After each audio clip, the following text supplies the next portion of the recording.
সংগঠিত সাইবার অপরাধের বিরুদ্ধে এক সাফল্য হিসাবে গান্ধীনগরে সাইবার সেন্টার অফ এক্সিলেন্স একটি আন্তঃরাজ্য এবং আন্তর্জাতিক সাইবার জালিয়াতির নেটওয়ার্ক ভেঙে দিয়েছে, যারা দুবাইয়ের বাইরে পরিচালিত একটি সিন্ডিকেটের কাছে খচ্চর ব্যাংক অ্যাকাউন্ট, ক্রিপ্টো লেনদেন এবং আঙ্গাদিয়া চ্যানেলের মাধ্যমে 200 কোটি টাকারও বেশি অর্থ পাচার করেছিল।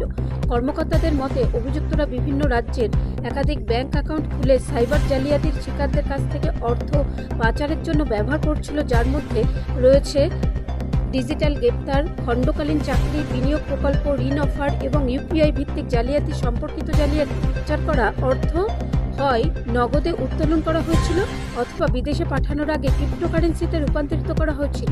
নির্দিষ্ট গোয়েন্দা তথ্য এবং প্রযুক্তিগত নজরদারির ভিত্তিতে police superintendent doctor Rajdeep Singh Challa নেতৃত্বে সাইবার সেন্টার অফ এক্সিলেন্স দল একাধিক জেলা জুড়ে একটি সমন্বিত অভিযান শুরু করে। পুলিশ পরিদর্শক জিবি দোদিয়া, পিডি মাকওয়ানা এবং কুলদীপ পারমারের একটি যৌথ দল কারিগর, বিশেষজ্ঞ এবং মাঠ কর্মকর্তাদের সাথে মোরবি, সুরাট এবং সাভারকুন্ডলায় অভিযান চালিয়ে 6 জন মূল অভিযুক্তকে গ্রেপ্তার করেছে। অভিযুক্তরা ভুয়ো ফার্ম নিবন্ধন করেছিল এবং বিভিন্ন ব্যাংকের চলতি অ্যাকাউন্ট খুলেছিল।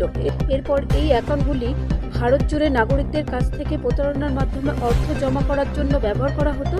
তহবিলগুলি অপরাধের মাধ্যমে অর্জিত হয়েছে জেনে অভিযুক্তরাও আমানতগুলিকে নগদ বা ক্রিপ্টোকারেন্সি রূপান্তরিত করে এবং কমিশনের বিনিময়ে আঙ্গাদিয়া, কুরিয়ার এবং ক্রিপ্টো ওয়ালেটের মাধ্যমে দুবাই ভিত্তিক একজন হ্যান্ডেলারের কাছে পাঠায়।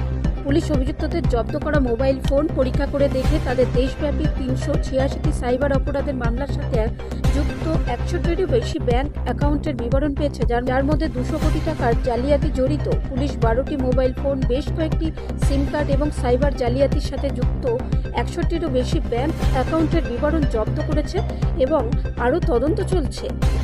ব্যুরো রিপোর্ট, রাষ্ট্রীয় প্রসার বাংলা।